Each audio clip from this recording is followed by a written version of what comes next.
destination. You can steer the crop to its genetic potential, which means in soil, if a tomato farmer harvests about 100 kilos of tomato, very often almost 30 to 40% is not saleable in the market because of various reasons. Either it could be a pest attack or a disease or uneven shapes or different colors or whatever. Whereas in the way we grow in soilless agriculture, all plants in a greenhouse, if, for example, if there are 12,000 tomato plants, you'll actually see all plants growing at the same height, giving very closely similar yield, and the color, the texture, everything is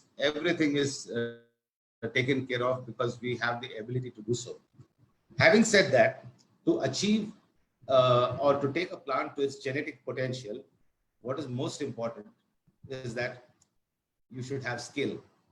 Any industry without skill is of no use. You can't ask a Ola driver to take a Sukhoi 30 into enemy territory, fire some missiles and come back. Can you do that? You can't. You have to go through the grind. You've got to learn. You've got to dedicate yourself to understanding, at least at a very basic level, what do plants need. You don't have to be a scientist to grow plants, because for that matter, most scientists don't grow plants. It is most of the farmers around the world are quite, I would say, semi-literate, or even in certain cases, mostly illiterate. But how do they grow successfully? It's because they understand, they have a connection with the plants. They understand if a plant is drooping or if a leaf is wilting, they know why. They understand because of the connection. Therefore, it's a very good thing to do. And my hydroponic teaching or my endeavor has two very important verticals. One is called simplified hydroponics and one is called commercial hydroponics. I normally don't talk to people or consult for people who come to me and say, I have 100 acres and 500 crores and I need 70 vegetables. And I ask them who's going to run it, and they say, oh, we can hire them. And I always tell them, if you have somebody like that, give one person to me, I need an assistant. I can't find one in 19 years. So I don't do consulting for people who have no skill. If they develop the skill and show me some kind of tangible results, then yes, I do consult for them. Other than that, what I do is I do skill building at all levels. It could be skill building for people who want to just grow something at home. It could be people who have a vision of doing something commercially at some stage. So that's what I basically do. And I have understood over the past, so many years of my, almost 19 years of my life as a teacher, as a consultant, as a grower. I was a grower in Australia. I also did growing in India for about 4.5 years in Bangalore. I had a farm supplying to Walmart, Bharti Walmart. But then they broke up, and then that was the end of the story. So, what kind of media can we use for soilless agriculture? You can use any media that is inert, any media that's inert, any media that is absolutely sterile. That means it has no microbiological contamination. It may not have any nutrient of its own. And in hydroponics or in soilless agriculture, what we do is we need very clean water. When I say clean water, I'm talking about low electrical conductivity. That means the amount of suspended solids that are there in that water should be as low as possible. Or in terms of some of us, when we get our Kent and those kind of AquaGuard stuff, and all, people come and check something called the parts per million with a TDS meter. What are they checking? They're checking the hardness of your water. Similarly, we need water that is as low in hardness as possible. And in certain cases, we are forced to use a reverse osmosis plant of different capacity depending on what your cultivation size is. But that's a downside of hydroponics, because you can't use water softeners and things like that to remove the elements which are in excess. One of the most important things in hydroponics is, if you take water, any source of water, it could be a river source, it could be a well, it could be a pond, it could be any source of water. Most water, when you analyze in a lab, you will find almost every water has iron in it, manganese, copper, zinc. They have traces of almost everything. But the question is, are those elements in a stable atomic state, or are they in a charged state? I'm sure people who have, we have learned all this in our school, right? Up to 12th standard, a bit of science. So it has to be in what is known as available form to the plant. That means it has to be either a negatively charged particle or a positively charged particle. to be able to hook on to others and move into the plant and then be of use to the plant where it needs it most. So water is a very important factor.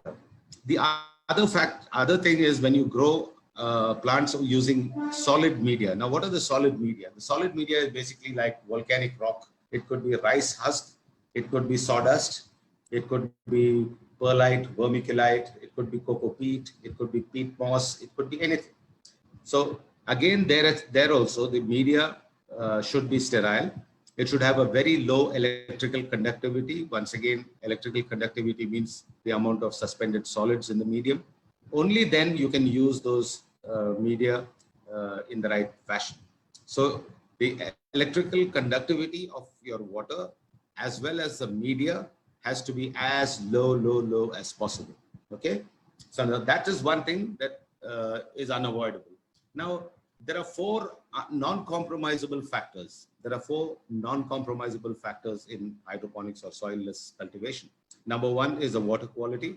What is the electrical conductivity of the water? What is the pH value of the water?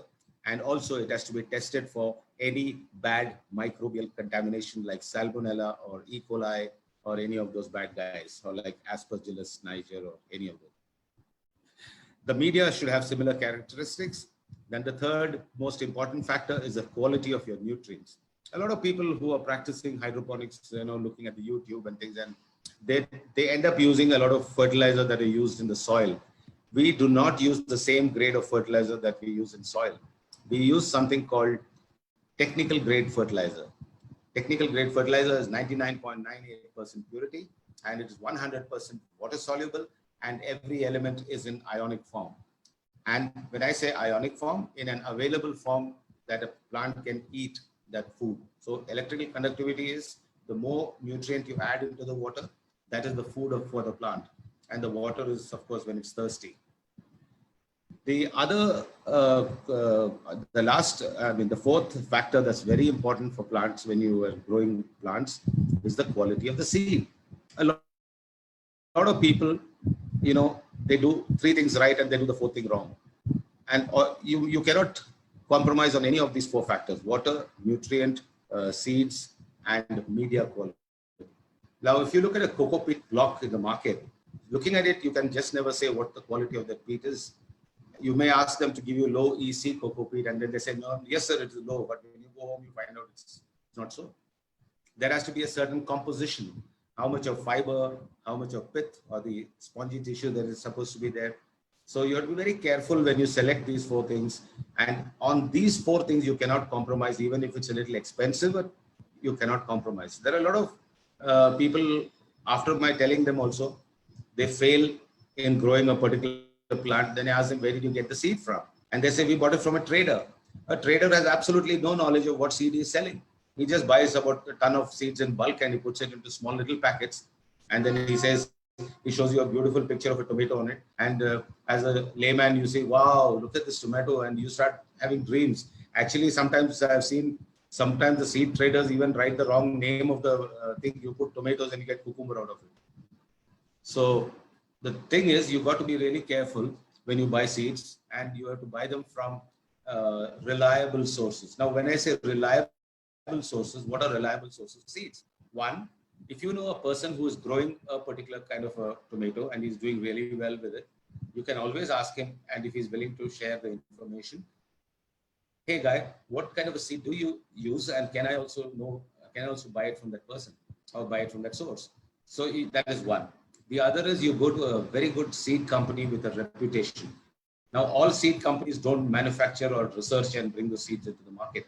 There are traders and there are real seed companies. Now, when I say real seed companies, these companies basically do research on a particular variety of seed for sometimes 10 to 15 years before they bring it into the market. So those seeds, like for example, if you want a cucumber seed in the market, you can always buy a cucumber seed in the market for maybe 50 paise, and you can also get one for 8 rupees or even 9 rupees per seed. So you've got to be really careful. Now, there are so many other things that one needs to understand when you do any kind of agriculture, and especially in terms of in our soilless agriculture. There are many things that one needs to know.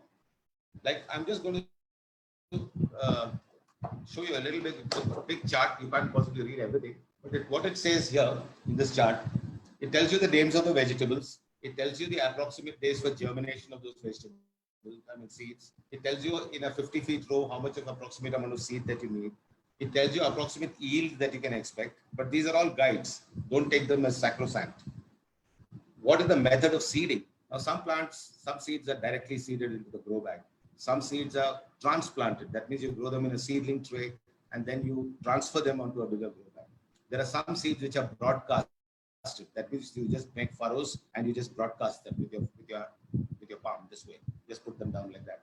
So here it tells you the space between the plants, what should be the row spacing, plant spacing, what is the planting depth of the seed. Now, many times people just plant a seed without even realizing that the depth is so important. If you were to plant a seed which is too deep, what happens is when the seed germinates, it will germinate for sure. The stem part will keep looking for the light and it will have to travel through the darkness for a longer period of time, because of which you find you get lanky, very lanky plants and they fall off. So you cannot transplant them after that. So therefore, what is important is that we should understand at the seed level, are we buying the right seed? Are we planting them right? After doing that, are we making the media moist? Are we covering them up? Are we giving them the right temperature and humidity for them to germinate? It doesn't happen on its own. You've got to also help the seed.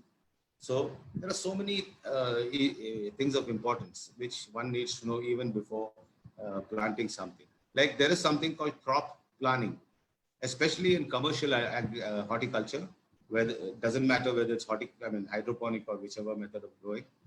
There's something called crop planning. Now, in crop planning, you first decide, okay, I'm going to grow this particular variety of tomatoes, Brandywine tomatoes for my market. This is what they want, and this is what they're going to pay me. I know my input cost. I know the cost of production per kilo, and okay, that is on one side. Now, one particular variety of a tomato, of a tomato may grow well in Bangalore, but may not grow well in maybe Panvel near Bombay, because the conditions may not be the right conditions. So when you select a seed, you have to see whether those seeds are heat resistant, for example. Now, some parts of India are very, very hot, like Hyderabad.